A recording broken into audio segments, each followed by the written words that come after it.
Class అర్హతతో postal GDS రిక్రూట్మెంట్కి సంబంధించి online application అనేది కొద్దిసేపటి క్రితమే లింక్ అనేది యాక్టివేట్ అయితే కావడం జరిగింది. సో మనకి టోటల్గా 28,740 వేకెన్సీస్ని రిక్రూట్మెంట్ చేస్తున్నారు. 10th క్లాస్ పాస్ అయితే సరిపోతుంది. ఈ వీడియోలో మీకు step by step application process అనేది ఏ విధంగా చేసుకోవాలి, అలాగే ఫోటో సిగ్నేచర్ ఎలా అప్లోడ్ చేయాలి, పోస్ట్ ప్రిఫరెన్స్ ఏ విధంగా ఇవ్వాలి, క్లియర్గా వీడియోలో ఎక్స్ప్లెయిన్ చేస్తాను. జాగ్రత్తగా వీడియోని చివరి వరకు చూసేసి అప్లికేషన్స్ పెట్టుకోండి. ముందుగా వీడియోని ప్రతి ఒక్కరు కూడా లైక్ చేసి సపోర్ట్ చేయండి. సో చాలామంది చూస్తున్నారు కానీ లైక్ చేయడం మర్చిపోతున్నారు. సో మీకోసం ఎంతో ఎఫర్ట్స్ పెట్టి రిలీజ్ అయిన వెంటనే అప్డేట్స్ ఇస్తున్నాము. ప్రతి ఒక్కరు లైక్ చేసి మీ యొక్క వాట్సాప్ స్టేటస్లో వీడియోని అయితే పెట్టుకోండి. కనీసం ఒక్క మెంబర్స్కైనా షేర్ చేసే ప్రయత్నం చేయండి. నాకు కూడా కొంచెం హెల్ప్ఫుల్గా అయితే ఉంటుంది. ఛానల్ని సబ్స్క్రైబ్ చేసుకొని బెల్ ఐకాన్ని యాక్టివేట్ చేసి పెట్టుకోండి. పోస్టల్ జీడీఎస్ రిక్రూట్మెంట్కి అప్లై చేసే వాళ్ళకి ప్రజెంట్ మనకి రైల్వేలో కూడా group D notification 10th class అర్హతతో రిలీజ్ అయింది కదా, ఆ జాబ్స్కి కూడా మీరు అప్లికేషన్స్ పెట్టుకొని మీ యొక్క ప్రిపరేషన్ అనేది స్టార్ట్ చేసేసేయండి. ఎందుకంటే మన ఛానల్ తరపున ఆర్కియాలజిక్స్ యాప్లో మీకు కేవలం 499 రూపీస్కే 1 year వరకు కూడా వ్యాలిడిటీ అనేది ప్రొవైడ్ చేస్తాము. ఆన్లైన్ క్లాసెస్ పైన మీకు 15 years ఆఫ్ ఎక్స్పీరియన్స్ ఉన్నటువంటి ఫ్యాకల్టీస్ చేత క్లాసెస్ అయితే ఉన్నాయి. ఒకసారి యాప్ డౌన్లోడ్ చేసుకోండి. లింక్ డిస్క్రిప్షన్లో పిన్నెడ్ కామెంట్లో ఇచ్చాను. మన యాప్ ప్రతి ఒక్కరు డౌన్లోడ్ చేసుకోండి. డెమో వీడియోస్ వినండి. ఒకసారి నచ్చితేనే ఫుల్ కోర్స్ తీసుకోండి. ఇంకా ఇవే కాదు, మనకి రైల్వేకి సంబంధించి అలాగే bank jobs, court, forest jobs, group 1, group 2, teacher jobs, ఇలా ప్రతి కోర్సెస్ అనేవి మన యాప్లో అవైలబుల్ ఉన్నాయి. కంటెంట్ నచ్చితేనే ఫుల్ కోర్స్ తీసుకోండి. ప్రతి ఒక్కరు ముందుగా యాప్ డౌన్లోడ్ చేసుకొని ఒకసారి చెక్ చేయండి. ఇక్కడ మనకి ఒక రిక్రూట్మెంట్కి సంబంధించి అప్లై చేయడానికి India post GDS online.gov.in website అనేది ఓపెన్ చేయండి. ఓపెన్ చేసిన తర్వాత ఇక్కడ మీకు క్లిక్ హియర్ అని చెప్పేసి ఉంటుంది, దానిపైన క్లిక్ చేయండి. సో క్లిక్ చేసిన తర్వాత మనకి ఇండియా పోస్ట్కి సంబంధించి వెబ్సైట్ అనేది ఓపెన్ అవుతుంది. కొంచెం సైట్ అనేది స్లోగా ఉంది, ఎందుకంటే మనకి చాలామంది అయితే ఓపెన్ చేస్తున్నారు కాబట్టి కొంచెం వెయిట్ చేయండి, స్లోగానే అయితే ఓపెన్ అవుతుంది. సో మన ఇక్కడ ఇంపార్టెంట్ డేట్స్ అయితే ఉంటాయి. నేను ఆల్రెడీ రిజిస్ట్రేషన్ ప్రాసెస్ గురించి వీడియో అప్లోడ్ చేస్తాను. ఇంకా చూడని వారు ఇక్కడ మీకు పైన కార్డ్స్లో ఇస్తున్నాను. సో ప్రతి ఒక్కరు ముందుగా ఆ రిజిస్ట్రేషన్ ప్రాసెస్ గురించి వీడియో చూడండి. అండ్ నోటిఫికేషన్ గురించి కూడా వీడియో చేస్తాను. ఆ వీడియో లింక్ కూడా ఇక్కడ మీకు పైన కార్డ్స్లో ఇస్తాను. నోటిఫికేషన్ గురించి కంప్లీటెడ్ డీటెయిల్స్ అయితే తెలుసుకోండి. సో ముందుగా మనం ఇక్కడ ఈ జాబ్స్కి అప్లై చేయడానికి click here to register apply అని చెప్పేస్తుంది, దానిపైన క్లిక్ చేయాలి. సో క్లిక్ చేసిన తర్వాత మీకు ఈ విధంగా అయితే వస్తుంది. సో మీరు ఇంకా రిజిస్ట్రేషన్ చేసుకోకపోతే ఇక్కడ న్యూ క్యాండిడేట్ రిజిస్ట్రేషన్ చెప్పేస్తుంది, దానిపైన క్లిక్ చేసి రిజిస్ట్రేషన్ అనేది కంప్లీట్ చేసుకోండి. రిజిస్ట్రేషన్ కంప్లీట్ చేసుకున్న తర్వాత మీకు రిజిస్ట్రేషన్ నంబర్ అండ్ పాస్వర్డ్ అనేది మీ యొక్క మెసేజ్ ఏదైతే ఉంటుందో మీరు ఇచ్చినటువంటి నంబర్, ఆ యొక్క నంబర్కి మెసేజ్ అనేది వస్తుంది అనమాట. అందులోనే మీకు పాస్వర్డ్ అనేది ఉంటుంది, టెక్స్ట్ మెసేజ్ అయితే వస్తుంది. ఆ పాస్వర్డ్ తోటి మనం ఇప్పుడు లాగిన్ అయితే అవ్వాలన్నమాట. సో మీకు ఏదైతే నంబర్ అనేది వచ్చిందో దానిపైన ఇక్కడ మీరు ప్రొసీడ్ టు లాగిన్ పైన అయితే క్లిక్ చేయాలి. సో మీరు రాంగ్గా అయితే ఎంటర్ చేయదు. ఒకవేళ మీరు 5 అన్సక్సెస్ఫుల్ లాగిన్ అటెంప్ట్ అనేది చేసినట్లయితే మీ యొక్క అకౌంట్ అనేది లాక్ అవుతుందని చెప్పేసి చెప్తున్నారు. కాబట్టి కేర్ఫుల్గా జాగ్రత్తగా 1కి 2 సార్లు అక్కడ పాస్వర్డ్ అనేది SMS అనేది ఏ విధంగా వచ్చిందో అదే విధంగా ఎంటర్ చేయండి. ఇక్కడ ప్రొసీడ్ టు లాగిన్ పైన క్లిక్ చేయండి. క్లిక్ చేసిన తర్వాత మీకు వచ్చినటువంటి యూజర్ ఐడి ఉంటుంది కదా, రిజిస్ట్రేషన్ చేసుకుంటప్పుడు వచ్చినటువంటి నంబర్, ఆ నంబర్ ఎంటర్ చేసి పాస్వర్డ్ ఎంటర్ చేసి డైరెక్ట్గా లాగిన్ పైన క్లిక్ చేయాలి. ఒక రిజిస్ట్రేషన్ నంబర్ అలాగే దానికి సంబంధించి పాస్వర్డ్ ఏదైతే మీకు SMS వస్తుందో ఆ పాస్వర్డ్ అనేది ఎంటర్ చేసి లాగిన్ అయిన తర్వాత ఇంటర్ఫేస్ వచ్చేసి ఈ విధంగా అయితే వస్తుంది. జీడీఎస్ ఆన్లైన్ ఎంగేజ్మెంట్ అని చెప్పేసి ఇక్కడ మనకి అప్లికేషన్ ఓపెన్ అని చెప్పేసి ఇక్కడ చూపిస్తుంది. ఇక్కడ మీరు లాస్ట్ డేట్ కూడా చూడొచ్చు, 16th February వరకు కూడా ఈ యొక్క వేకెన్సీస్కి మీరు అప్లై అయితే చేసుకోవచ్చు. అండ్ అప్లై చేసిన తర్వాత అందులో మీరు ఒకవేళ మిస్టేక్స్ చేస్తే కరెక్షన్ చేసుకోవడానికి 18th February and 19th February 2 డేట్స్లో మీరు కరెక్షన్ అనేది చేసుకోవచ్చు. సో మీకు ఎలాంటి మిస్టేక్స్ లేకుండా జాగ్రత్తగా ఎలా అప్లై చేయాలో క్లియర్గా చెప్తాను. మీరు జాగ్రత్తగా వీడియోని ఎండింగ్ వరకు చూసే ప్రయత్నం చేయండి. ఇక్కడ మీరు కొంచెం కిందికి స్క్రోల్ చేసినట్లయితే అప్లై ఆన్లైన్ బటన్ ఉంటుంది, అలాగే my applications, register complaint, my complaints అని చెప్పేసి ఇక్కడ ఆప్షన్స్ ఉంటాయి. సో ఇక్కడ మీరు డైరెక్ట్గా అప్లై ఆన్లైన్ పైన క్లిక్ చేయండి. సో డైరెక్ట్ అప్లై ఆన్లైన్ పైన క్లిక్ చేసిన వెంటనే మనకి apply for a GDS online engagement అని చెప్పేసి వస్తుంది. ఇక్కడ మీరు సెలెక్ట్ నోటిఫికేషన్ పైన క్లిక్ చేసేసి Gramin Dak Sevak online engagement scheduled 1 January 2026 select చేయండి. సో సెలెక్ట్ చేసిన వెంటనే మనకి నెక్స్ట్ పేజ్లోకి అయితే రీడైరెక్ట్ అయితే అవుతుంది. సో ఇక్కడ మనము ఫస్ట్ స్టెప్ ఏంటి అంటే పర్సనల్ డీటెయిల్స్. సో ఇక్కడ మీరు పర్సనల్ డీటెయిల్స్ అనేవి ఇవ్వాలి. దాని తర్వాత ఎడ్యుకేషనల్ డీటెయిల్స్ ఇవ్వాలి. తర్వాత పోస్ట్ ప్రిఫరెన్సెస్ అనేవి ఇచ్చిన తర్వాత ఫైనల్గా మనము ఫోటో అండ్ సిగ్నేచర్ అనేది అప్లోడ్ చేయాలన్నమాట. ఫస్ట్ మీకు ఇప్పుడు డిస్ప్లే అయినటువంటి రిజిస్ట్రేషన్ డీటెయిల్స్లో ఒకవేళ మీరు ఏదైనా మిస్టేక్స్ చేశారు, ఎడిట్ చేసుకోవాలంటే ఇక్కడ మనకు ఒక ఆప్షన్ అయితే ఉంది, క్లియర్గా గమనించండి. Click here to update the registration details. అంటే మీరు ఇప్పటివరకు ఇచ్చినటువంటి రిజిస్ట్రేషన్ డీటెయిల్స్లో ఏమైనా చేంజ్ చేయాలనుకుంటే ఇక్కడ మీరు డైరెక్ట్గా దీనిపైన క్లిక్ చేసి చేంజెస్ అనేవి చేసుకోవచ్చు అనమాట. తర్వాత ఇప్పుడు మనము అదర్ డీటెయిల్స్లో సెలెక్ట్ యువర్ మ్యారిటల్ స్టేటస్ అని చెప్పేసి ఆప్షన్ ఉంది. సో ఇక్కడ సెలెక్ట్ యువర్ మ్యారిటల్ స్టేటస్ పైన క్లిక్ చేసేసి సో మీరు సింగిలా మ్యారీడా అది ఇక్కడ సెలెక్ట్ చేసుకోవాలి. సో నేను ఇక్కడ సింగిల్ కాబట్టి సింగిల్ పెట్టాను. తర్వాత మీరు పీడబ్ల్యూడి దగ్గర మీరు ఒకవేళ ఫిజికల్లీ హ్యాండిక్యాప్డ్ అయితే ఎస్ పెట్టండి, లేకుంటే మీరు ఫిజికల్లీ ఫిట్గా ఉంటే నో అని చెప్పేసి సెలెక్ట్ చేయండి. ఎస్ పెడితే దానికి సంబంధించి డిసేబిలిటీ అనేది సెలెక్ట్ చేయాల్సి ఉంటుంది. తర్వాత ఎంప్లాయ్మెంట్ డీటెయిల్స్ దగ్గర మీరు ఎంప్లాయ్ అయితే ఎస్ పెట్టండి, లేకుంటే ఎంప్లాయ్ కాకుంటే నార్మల్గా మీరు ప్రిపేర్ అవుతూ ఏదైనా నార్మల్గా స్టూడెంట్ అయి ఉన్నట్లయితే ఎస్ ఇక్కడ నో అని చెప్పేసి పెట్టండి. ఒకవేళ ఎంప్లాయ్ అయితేనే ఎస్ పెట్టి దానికి సంబంధించి డీటెయిల్స్ ఇవ్వాల్సి ఉంటుంది. తర్వాత నెక్స్ట్ స్టెప్ ఏంటి అంటే అడ్రస్కి సంబంధించి డీటెయిల్స్ అనమాట. సో అడ్రస్ డీటెయిల్స్లో ఏంటి అంటే ప్రజెంట్ అడ్రస్ ఇవ్వాలి, పర్మనెంట్ అడ్రస్ ఇవ్వాలి. So present address permanent address ఒకటే అయినట్లయితే మీరు ఇక్కడ ఎంటర్ చేసేటప్పుడు సేమ్ యాజ్ అని చెప్పేసి ప్రజెంట్ అని చెప్పేసి టిక్ చేశారనుకోండి, ఇక్కడ ఇచ్చినటువంటి డీటెయిల్స్ అన్ని కూడా ఇక్కడ డిస్ప్లే కావడం అనేది జరుగుతుంది ఆటోమేటిక్గా. సో కాబట్టి మీరు మళ్ళీ ఎంటర్ చేయాల్సినటువంటి అవసరం లేదు. ప్రజెంట్ అడ్రస్ పర్మనెంట్ అడ్రస్ ఒకటే అయితే ఈ చెక్ బాక్స్ అనేది టిక్ చేయాలి, లేకుంటే ఇది మనకి చెక్ బాక్స్ టిక్ చేయొద్దు, మీరు ర్యాండమ్గా డీటెయిల్స్ అనేవి ఇవ్వాలి. సో ఇచ్చేసిన తర్వాత ఇక్కడ కొంచెం కిందికి స్క్రోల్ చేసేసి సో మీరు సేవ్ అండ్ నెక్స్ట్ పైన అయితే క్లిక్ చేయాల్సి ఉంటుంది. మీరు సేవ్ అండ్ నెక్స్ట్ పైన క్లిక్ చేసిన తర్వాత నెక్స్ట్ మనకి ఇక్కడ పర్సనల్ డీటెయిల్స్ మనకి ఇక్కడ కంప్లీట్ అయితే అయిపోయాయి. నెక్స్ట్ ఇక్కడ ఎడ్యుకేషన్ డీటెయిల్స్ ఇవ్వాలి సింపుల్గా. సో ఎడ్యుకేషన్ డీటెయిల్స్ దగ్గర మాత్రం ఎలాంటి మిస్టేక్స్ చేయొద్దు, ఎందుకంటే ఎడ్యుకేషన్ డీటెయిల్స్ ప్రకారం మనకి షార్ట్ లిస్ట్ అవుతాం కాబట్టి.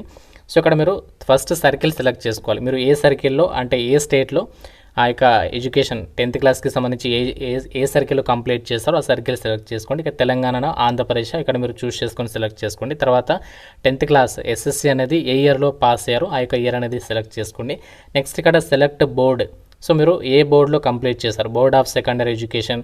ఇక్కడ మనకు చూడండి board of secondary education grades 2015 to 2024 అని చెప్పేస్తుంది. అండ్ ఇక్కడ మనకి ఆప్షన్స్ అయితే ఉన్నాయి చూడండి, ఇక్కడ board of secondary education for with 1 language అని చెప్పేసి. సో దాని ప్రకారం మీరు ఇక్కడ బోర్డ్ అనేది సెలెక్ట్ అయితే చేసేసేయండి. సో సెలెక్ట్ అనేది చేసుకున్న తర్వాత నెక్స్ట్ ఏంటంటే సో మనకి కొంచెం లోడ్ అయ్యి అప్డేట్ అయితే అవుతుందన్నమాట పేజ్. సో దాని తర్వాత మనకి మిగతా ఆప్షన్స్ అనేవి సెలెక్ట్ చేసుకోవాలి. ఇక్కడ మీరు ఏంటి అంటే ఎస్ఎస్సి మెమో నెంబర్ అనేది ఇక్కడ ఇవ్వాల్సి ఉంటుంది. ఎస్ఎస్సి మెమో నెంబర్ అంటే ఏం లేదు, ఇక్కడ క్లియర్గా ఇచ్చారు చూడండి instructions. Enter any one of the following అంటే ఎస్ఎస్సి మెమో నెంబర్ కానీ ఎస్ఎస్సి సర్టిఫికేట్ నెంబర్ కానీ రోల్ నెంబర్ కానీ రిజిస్ట్రేషన్ నెంబర్ కానీ హాల్ టికెట్ నెంబర్ కానీ ఏది ఇచ్చినా పర్వాలేదు అనమాట. అంటే మీరు ఎస్ఎస్సి హాల్ టికెట్ నెంబర్ ఇచ్చినా పర్వాలేదు. ఎస్ఎస్సి మెమోలో మీకు లెఫ్ట్ సైడ్లో కింద ఇక్కడ సర్టిఫికేట్ నెంబర్ ఉంటుంది కదా, ఆ నెంబర్ ఇచ్చినా పర్వాలేదు అనమాట. సో ఇచ్చేసిన తర్వాత డైరెక్ట్గా మీరు ఇక్కడ దానికి సంబంధించి రిజల్ట్ టైప్ అనేది సెలెక్ట్ చేసుకోండి. మీరు ఒకవేళ పాయింట్స్ ఉంటే పాయింట్స్, గ్రేడ్ ఉంటే గ్రేడ్, ఒకవేళ మార్క్స్ ఉన్న వాళ్ళు మార్క్స్ అనేవి సెలెక్ట్ చేసుకోవాలి. సో పాయింట్స్ ఉంటే పాయింట్స్ సెలెక్ట్ చేసేసి దానికి సంబంధించి మీరు థర్డ్ లాంగ్వేజ్కి సంబంధించి ఎన్ని పాయింట్స్ వచ్చాయి, దాని తర్వాత మీరు ఇంకా వేరే లాంగ్వేజ్ ఏంటి మనకి హిందీ ఉంటుంది కదా, అండ్ దాని తర్వాత తెలుగు కూడా ఉంటుంది. సో తెలుగు, హిందీ అవన్నీ కూడా సెలెక్ట్ చేసుకోండి. తెలుగు అయితే తెలుగు సెలెక్ట్ చేసేసి దానికి సంబంధించి ఎన్ని పాయింట్స్ వచ్చాయి, మ్యాథమెటిక్స్ ఎన్ని, జనరల్ సైన్స్ ఎన్ని, సోషల్ స్టడీస్ ఎన్ని, అండ్ అలాగే హిందీ. సో ఇక్కడ హిందీ సెలెక్ట్ చేసేసి దానికి సంబంధించి ఎన్ని పాయింట్స్ వచ్చాయి ఇవన్నీ కూడా ఇచ్చేసి తర్వాత ఇంటర్వ్యూవర్స్ ఫైనల్ CGPA. సో మీకు ఎన్ని పాయింట్స్ వచ్చాయి టోటల్గా 9.5 10 అవి ఇక్కడ ఇచ్చేసి తర్వాత ఇక్కడ చూడండి have you studied any additional language other than the mentioned above. So ఒకవేళ అయితే ఎస్ పెట్టండి, లేకుంటే నో అని చెప్పేసి ఉంచేసి సేవ్ అండ్ నెక్స్ట్ పైన క్లిక్ చేయాలి. మార్క్స్ అన్నీ కూడా యాడ్ చేసిన తర్వాత సేవ్ అండ్ నెక్స్ట్ పైన క్లిక్ చేసిన తర్వాత నెక్స్ట్ మనకి ఇక్కడ ఈ విధంగా ఎడ్యుకేషన్ డీటెయిల్స్ కంప్లీటెడ్ పోస్ట్ ప్రిఫరెన్సెస్కి సంబంధించి పేజీలోకి అయితే వెళ్ళిపోతుంది. సో ఇక్కడ మనకి పోస్ట్ ప్రిఫరెన్సెస్లో వచ్చేసి ఫస్ట్ సర్కిల్ అనేది సెలెక్ట్ చేసుకోవాలి. అంటే మీరు ఏ సర్కిల్కి అప్లై చేయాలి అనుకుంటున్నారో ఆ సర్కిల్ సెలెక్ట్ చేసేసేయండి. సో ఇక్కడ మీకు నచ్చిన సర్కిల్కి అప్లై చేసుకోవచ్చు. కాకుండా మీకు ఆ స్టేట్కి సంబంధించి లోకల్ లాంగ్వేజ్ అనేది మీరు 10th క్లాస్లో చదివి ఉండాలన్నమాట. హిందీ, ఇంగ్లీష్, తెలుగు మనము ఈ 3 లాంగ్వేజెస్ అనేవి చదివి ఉంటాం. కాబట్టి మీరు ఆ పర్టికులర్ లాంగ్వేజెస్కి సంబంధించి లోకల్ లాంగ్వేజ్ అనేది నోటిఫికేషన్లో మెన్షన్ చేస్తారు. ఇదివరకు నేను ఆల్రెడీ ప్రీవియస్ వీడియోస్లో కూడా చెప్పాను. కాబట్టి మీరు ఏ సర్కిల్కి అప్లై చేయాలనుకుంటున్నారో ఆ సర్కిల్ అనేది ఫస్ట్ ముందు డిసైడ్ అవ్వండి. డిసైడ్ అయిన తర్వాత సర్కిల్ సెలెక్ట్ చేసుకోండి. సో ఇక్కడ నేను మధ్యప్రదేశ్ అయితే సెలెక్ట్ చేశాను. తర్వాత డివిజన్, సో మీరు ఏ డివిజన్ అనేది అప్లై చేయాలనుకుంటున్నారో ఆ డివిజన్ సెలెక్ట్ చేసుకోండి. తర్వాత అక్కడ మనకి ప్రజెంట్ అవైలబుల్లో ఉన్నటువంటి పోస్ట్ల డీటెయిల్స్ అయితే చూపిస్తుంది. సో ఇక్కడ మనకి డౌన్లోడ్ పోస్ట్ అని చెప్పేసి చూస్తే మీరు ఇక్కడ వేకెన్సీస్ అనేవి డౌన్లోడ్ చేసుకోవచ్చు. ఇక్కడ మనకి దానికి సంబంధించి ఇక్కడ sort by designation, sort by level అని చెప్పేసి ఇక్కడ ఆప్షన్స్ ఉంటాయి. సో ఇక్కడ ప్రిఫరెన్సెస్ ఆర్డర్ వచ్చేసి మీరు ఏ సర్కిల్కి ఏ డివిజన్కి సంబంధించి మీరు ఇక్కడ ఫస్ట్ ప్రియారిటీ అనేది ఇవ్వాలనుకుంటున్నారో ఆ విధంగా మీరు ఇక్కడ సెలెక్ట్ అనేది చేసుకోవాలి. ఇక్కడ మీరు ఫస్ట్ ప్రియారిటీ ఇవ్వాలనుకుంటే ఫస్ట్ సెలెక్ట్ చేసుకోవాలి. సో దాని తర్వాత నెక్స్ట్ సెకండ్ ప్రియారిటీ దేనికి ఇవ్వాలనుకుంటున్నారో ఆ విధంగా మీరు ప్రిఫరెన్సెస్ ఆర్డర్ అంతా కూడా మీరు ఇదివరకు నోటిఫికేషన్స్లో ఎలా ఇచ్చారో సేమ్ ఆ విధంగానే సీరియల్ నెంబర్ 1 నుంచి ఆ విధంగా అక్కడ ఎన్ని పోస్టులు ఉంటే అన్ని సీరియల్ నెంబర్ వరకు కూడా ఇక్కడ మనకి 38 పోస్టులు ఉన్నాయి కదా, 38 సీరియల్ నెంబర్ వరకు కూడా ఉన్నటువంటి వాటిని అన్నిటిని కూడా మీరు ఈ విధంగా సెలెక్ట్ చేసుకుంటూ వెళ్ళాలి.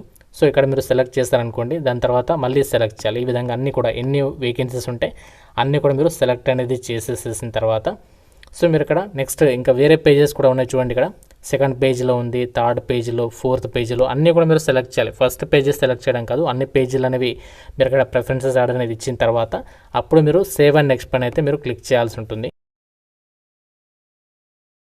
పోస్ట్ ప్రిఫరెన్సెస్ అనేవి కంప్లీట్ చేసిన తర్వాత నెక్స్ట్ ఇక్కడ మనకి ఫైనల్గా ఫోటో అండ్ సిగ్నేచర్ అనేది అప్లోడ్ చేయాల్సి ఉంటుంది. సో ఫోటో సిగ్నేచర్కి సంబంధించి పేజీలోకి అయితే వచ్చేసాము. సో ఇక్కడ ఫోటో అండ్ సిగ్నేచర్కి సంబంధించి పేజీలో మీరు ఇక్కడ చూస్ ఫైల్ మీద క్లిక్ చేసేసి మీ యొక్క ఫోటో అనేది మీరు ఎక్కడైతే డాక్యుమెంట్ అనేది రెడీగా పెట్టుకున్నారో సో దాని తర్వాత అక్కడ డాక్యుమెంట్ అనేది అప్లోడ్ అయితే చేయాల్సి ఉంటుంది అనమాట. సో డైరెక్ట్ మీరు అక్కడ చూస్ ఫైల్ మీద క్లిక్ చేసి డాక్యుమెంట్ అనేది అప్లోడ్ చేయండి.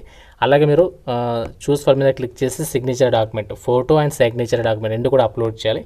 దాని తర్వాత ఇక్కడ మీరు చెక్ బాక్స్ ఉంటుంది, కొంచెం మీద కిందకి స్క్రోల్ చేస్తూ వెళ్ళండి. సో ఇక్కడ చెక్ బాక్స్ ఉంటుంది, ఇది టిక్ మార్క్ చేసేసి ప్రివ్యూ పైన క్లిక్ చేయండి. సో ప్రివ్యూ పైన క్లిక్ చేస్తే ఏంటంటే ఇప్పటివరకు మీరు ఏదైతే డీటెయిల్స్ ఇచ్చారో అన్నీ కూడా చూపిస్తుంది.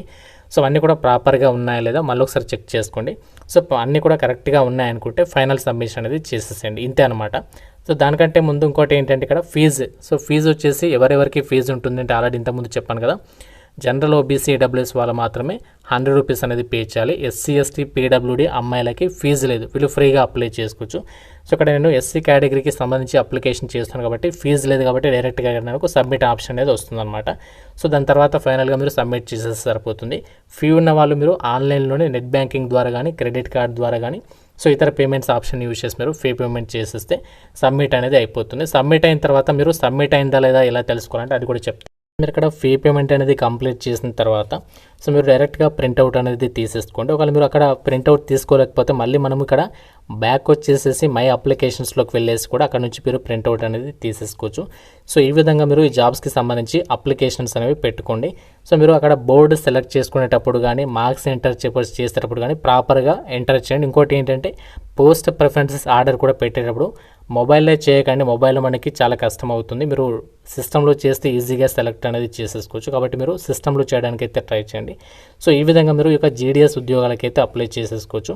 సో దానికి సంబంధించి మనకి ఈ యొక్క లాస్ట్ డేట్ తర్వాత అంటే మనకి 19th ఫిబ్రవరి తర్వాత 15 డేస్ తర్వాత మనకి రిజల్ట్స్ అనేవి రాబోతున్నాయి ఫస్ట్ మెరిట్ లిస్ట్కి సంబంధించి. సో ఇంకా మీకు ఆన్లైన్ అప్లికేషన్ ప్రాసెస్కి సంబంధించి ఎటువంటి డౌట్స్ ఉన్నా సరే నాకు కామెంట్ రూపంలో అడగండి. ప్రతి ఒక్కరు కూడా లైక్ చేసి మీ ఫ్రెండ్స్ కూడా షేర్ చేయండి. అప్లై చేసేటప్పుడు మీకు సర్వర్ అనేది బిజీగా ఉండడం వల్ల మనకి కొన్ని ఇష్యూస్ అయితే వస్తున్నాయి. ఎటువంటి టెన్షన్ పడద్దు. మీకు ఎటువంటి టెన్షన్స్ వచ్చినా అంటే అప్లికేషన్ ప్రాసెస్ అయ్యేటప్పుడు మీరు ఏమైనా కంప్లైంట్ కూడా చేయొచ్చు అనమాట. వాళ్ళకి సంబంధించి ఏదైనా అప్లికేషన్ సబ్మిట్ చేసేటప్పుడు ఏదైనా టెక్నికల్ ఇష్యూస్ని ఫేస్ చేస్తే మీరు డైరెక్ట్గా కంప్లైంట్ అని కూడా రేజ్ చేయొచ్చు అనమాట.